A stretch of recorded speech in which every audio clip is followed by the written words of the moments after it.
Hi, welcome to the AIM on MS&T podcast. If this is your first time listening to our podcast, first off, welcome. We are happy to have you. Second, AIM stands for Academia, Industry, and Military, which are the main sectors that make up Central Florida's modeling, simulation, and training community. On our podcast, we talk with different leaders in the MS&T community.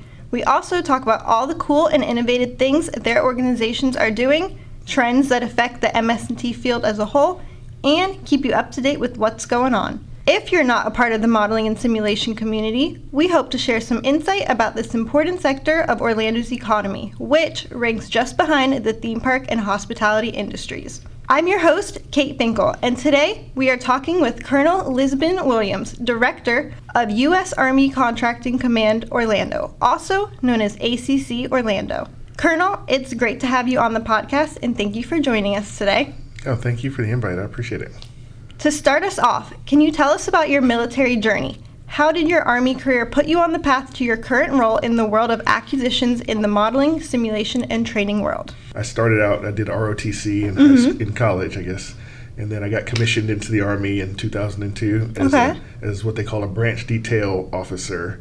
So a branch detail is basically where you do a combat branch for your first 3 years, and then you do a support branch for however long afterwards. And so I was infantry and adjutant general, and adjutant general is like the HR field in the Army.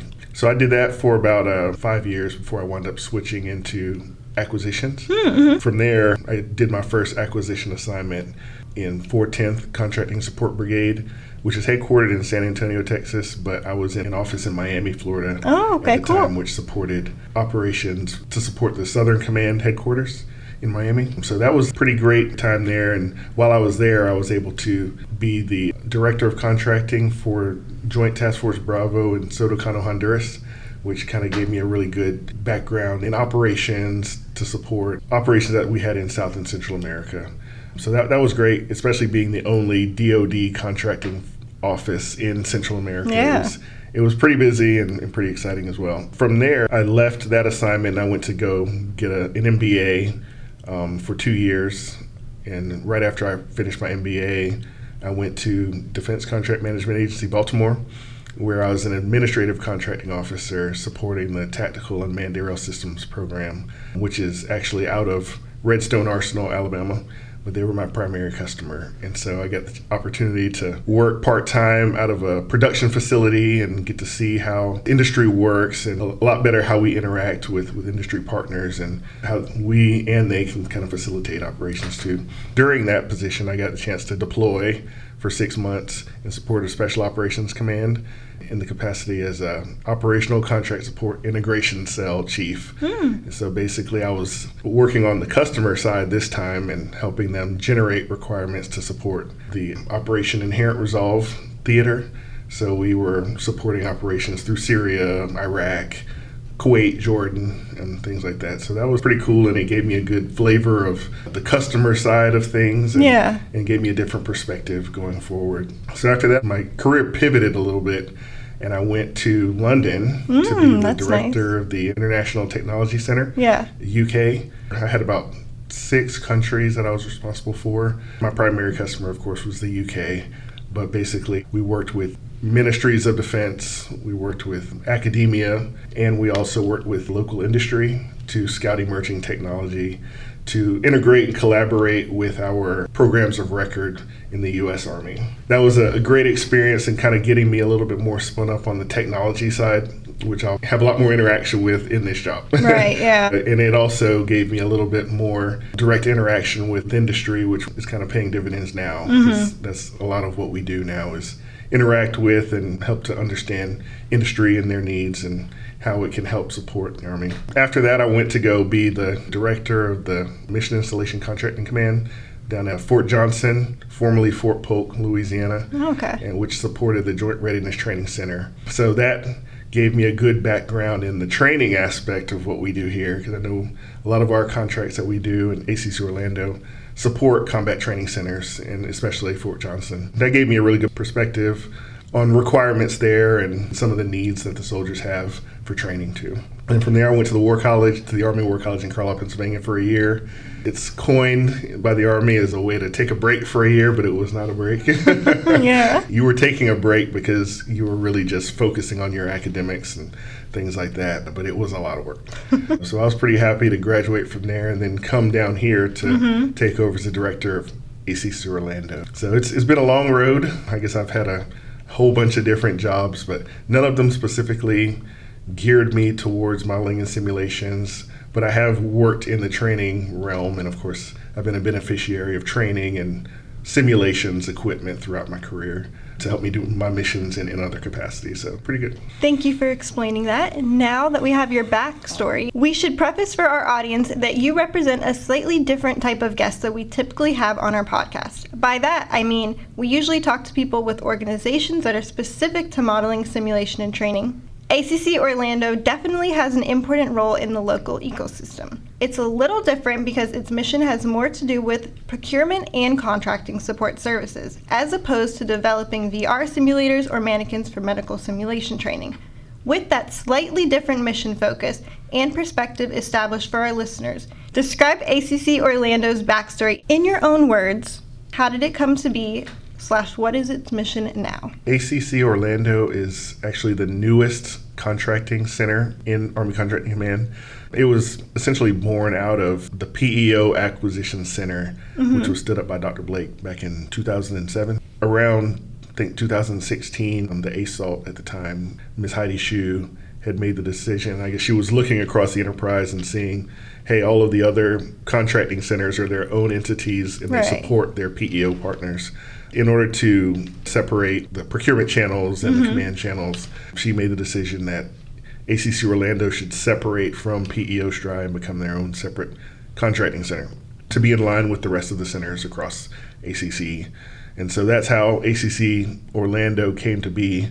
However, PEO STRI is still our primary customer. Yeah. And so they are responsible for modeling, simulations, and training. So naturally, the vast majority of our requirements are geared toward that realm. So that's kind of a short roundabout story about how ACC-Orlando came to be. But even in addition to simulations and training, we still have, I guess, over the years, we've kind of grown some of our customer base to take on different types of requirements as well. But vast majority of them are still tied to training or simulations in some form or fashion, even if they're not directly tied to PEO STRI. Considering ACC-Orlando's specific role in the Central Florida ecosystem, what kind of projects is ACC-Orlando currently facilitating that show potential to break new ground in improving warfighter readiness? And what are you doing to get those solutions into the warfighters' hands? I guess one of the things that we do in contracting is we don't necessarily generate requirements, but we interact with our customer base and we help them respond to the requirements that are coming from the warfighter. Okay. So we are, one of the big requirements that we're supporting is the Next Generation Constructive, which actually is one of the Chief of Staff of the Army's primary priorities going forward. At AUSA this past October, he announced that the original timeline we were supposed to award this was around 2030. Oh, wow. However, due to certain things happening in the operational environment, he made the decision that he wants to deliver that up to around 2026. Oh, wow. Okay. So, of course, with that said, it immediately became a major priority for us and our PEO STRI customers. So we're working hand in hand with them to come up with some solutions to be able to get the capabilities in the hands of the warfighter pretty quick. Because what it is a training system that can allow the Army to train its staffs all the way up to the corps level, which isn't a capability that we've had in the past because over the last 20 years, the brigade level has been the unit of action. But with us going towards facing near-peer competitors and large-scale combat operations, we need to have like a unit of action will either be a division or a corps. And we need to be able to train as such. So that's one thing that we're supporting right now, full force, trying to get that going. Also, we've got a lot of direct connection requirements with the warfighter. So, for instance, we're working with the National Guard Bureau on their combat readiness exercise contract. It was formerly called XCTC, Exportable Combat Training Center, which is basically a contract that helps prepare National Guard brigades with a platform to prepare for a combat training center rotation.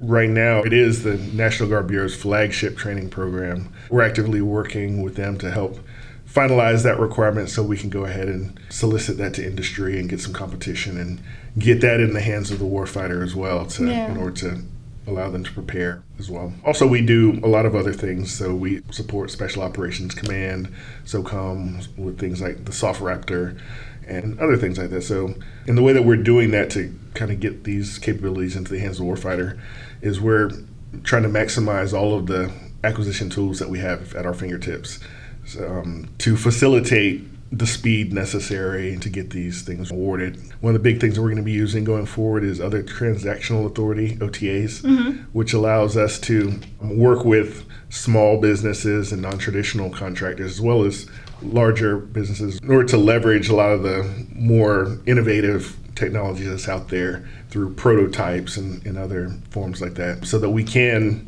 move forward with getting a capability formed without having to go through the tediousness, I guess you should say, of a FAR-based contract.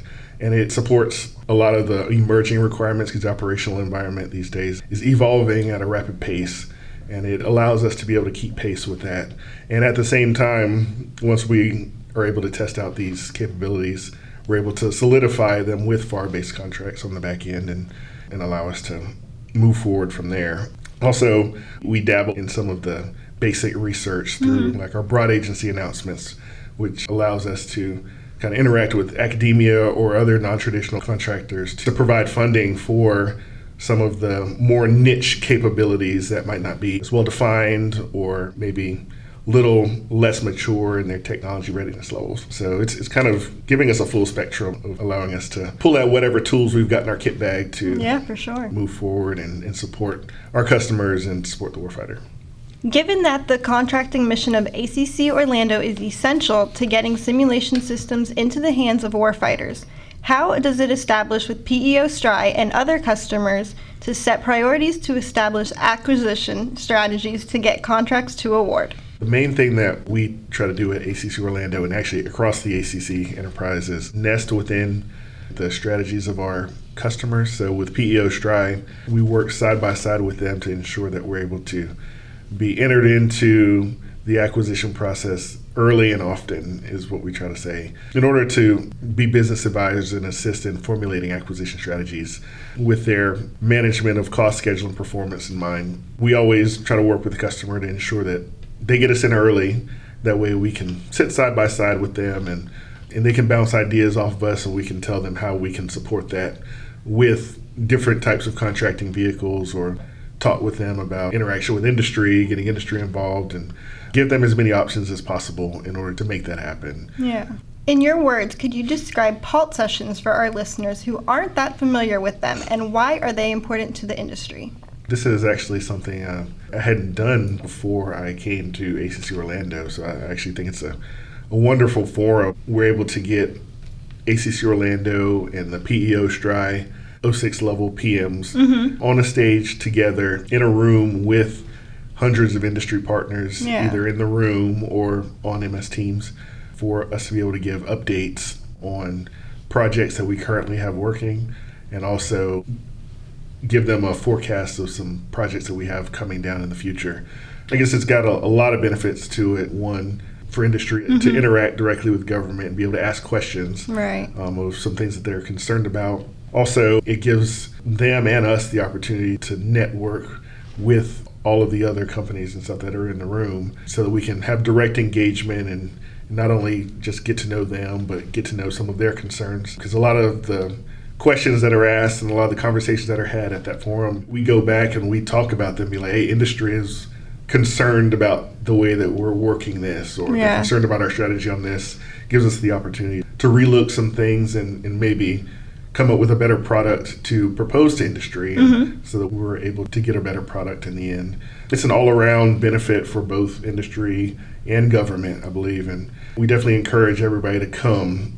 I mean, it's great because it's once a month, so through the month we're able to give some updates and everybody's in the room hearing the same information, and that everybody has the opportunity to ask questions if they see fit. So it's pretty good session. Which other forums would you recommend for industry folks to get engaged? Or in the case of newcomers to the modeling and simulation space, how would you advise that they get involved? So there's a few other forums that I recommend. So once a quarter, PEO Stride does a tech exchange, and it's in the same place where we do PALT at the Tech Grove. Okay, yeah. And they're able to register for it through sam.gov, same as PALT. This tech exchange is just the PEO Stride PMs essentially on the stage in a panel form as well to discuss different requirements and different types of projects they have coming up. Also, they pick a certain few topics to talk about and also get industry feedback on. So we just had one, I think it was 2 weeks ago. I know they were talking about the use of OTAs and like how the government is looking to use OTAs a lot more often as a way to streamline the acquisition process and also facilitate the use of small businesses and non-traditional contractors. And so they were actually able to pose questions directly to industry and be like, hey, so what do you guys feel about this? And they were able to stand up in the room and either respond directly there, give their feedback, or we have a chat function on MS Teams where they're able to respond to that too.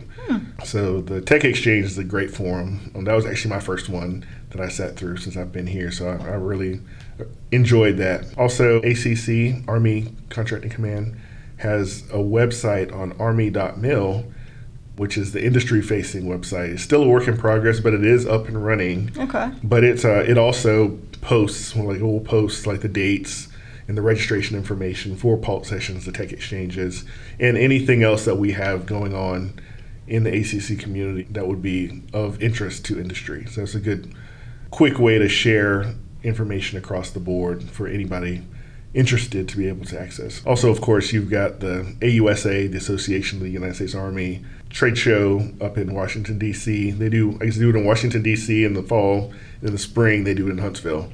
So we're usually at those interacting with industry partners as well there. Yeah. And that's also a good chance for us to meet directly with contractors in their booths that they have set up and talk about anything that essentially, like if they have issues or if they have some ideas or anything, that's a good forum to exchange those ideas too. Same thing with ITSIC, which is right here in Orlando. I'm sure you guys are familiar with that one. And then also another one in Orlando is the Training and Simulation Industry Symposium, TSIS. Yes. That's also a great forum as well. So especially to anybody who's not engaged in government acquisitions or modeling and simulations, these are all forums that I recommend them go to, and prime networking opportunities and also prime learning opportunities too, so that you get a chance to see all the different technologies and things that are out there.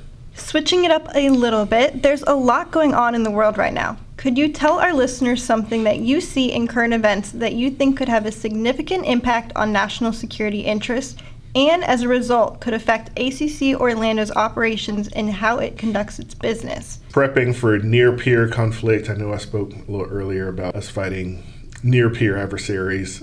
So the rapidly changing operational environment, it'll demand changes in training that are necessary to support our shift from COIN, counterinsurgency operations, over the last 20 years. So as I think I've mentioned OTAs quite a bit throughout this whole talk. So of course the increased use of OTAs and other flexible contract vehicles in order to not only get the capability in the hands of the warfighter faster, but also leverage non-traditional firms and facilitate innovation. We're still leaning forward to maximize the use of flexible contracting vehicles to respond to the threats that's out there now. Knowing what we all know right now, how do you see ACC-Orlando's mission potentially evolving in the future? Of course, increased use of OTAs. And then also a focus on like synthetic training environment requirements. So that next generation constructive that I mentioned before is an example of that. And so focus on synthetic training environment. Also, an increased secure environment contracting capability here at ACC-Orlando. We're just waiting on, honestly, some administrative things to be approved now in order to get us going forward with being able to accept secure, classified type contracting work. So we're postured. We're just anxiously waiting for approval. So that'll diversify our workload even more in the future. And ending on one of our favorite questions, recalling the experiences from your own path that has led you to your current position, what advice would you offer to someone who is interested in pursuing a similar role in your field? Have an early focus on being a practitioner and focus on getting exposed to different types of contracts, both pre-award and post-award, in order to be able to become a well-rounded contracting professional. Yeah. At least, especially to establish the baseline of the basics, so we can move forward on there. Also, I would recommend doing some broadening assignments. Mm-hmm. So I know even outside of the contracting community, I did like the post-award contracting with DCMA. I also worked on the customer side for a few months. Also dabbled in technology scouting. So all of those kind of gave me a different viewpoint of the acquisition process and also different things that feed into it as well. So I'd recommend just getting some broadening experiences and also some experience on the PM side, the program management side, so that you can really understand some of the concerns and the challenges that the PMs go through while they're working acquisitions, because on contracting side, we don't always see that. Even though we work very closely with them, we may not always see behind the curtain all the time into some of the things that they're struggling with, like as far as funding and some other things like that. And then the last thing I would say, just enjoy contracting. Yeah. It's a wonderful, dynamic, ever-changing career field. And then in addition, enjoy the people that you work with too. We've got a very professional workforce across ACC and the whole DoD contracting community. They're very dedicated professionals, and it's a joy to work with them. And for the last 14 years, almost 15 years that I've been in contracting. So that's probably, honestly, I probably should have listed that one first. That's probably the most important part of it. Thank you, Colonel, for your advice and insights, and especially from a perspective in the MS&T world that doesn't always get that much attention. We appreciate you taking the time to talk to us today. For everyone listening, to keep you up to date on future events in the modeling and simulation community, check out our website, teamorlando.org. You'll also find us on LinkedIn, Twitter, and Facebook for more recent events and upcoming news. If you're interested in sponsoring an episode of AIM on MS&T or being a featured guest, please reach out to Team Orlando News. The link will be below. That will do it for this installment of AIM on MS&T. Again, I'd like to thank our guest, Colonel Williams, for joining us today, and we hope you enjoyed this episode. Don't forget to follow the AIM on MS&T podcast on your platform of choice, and we will see you on the next one. Bye!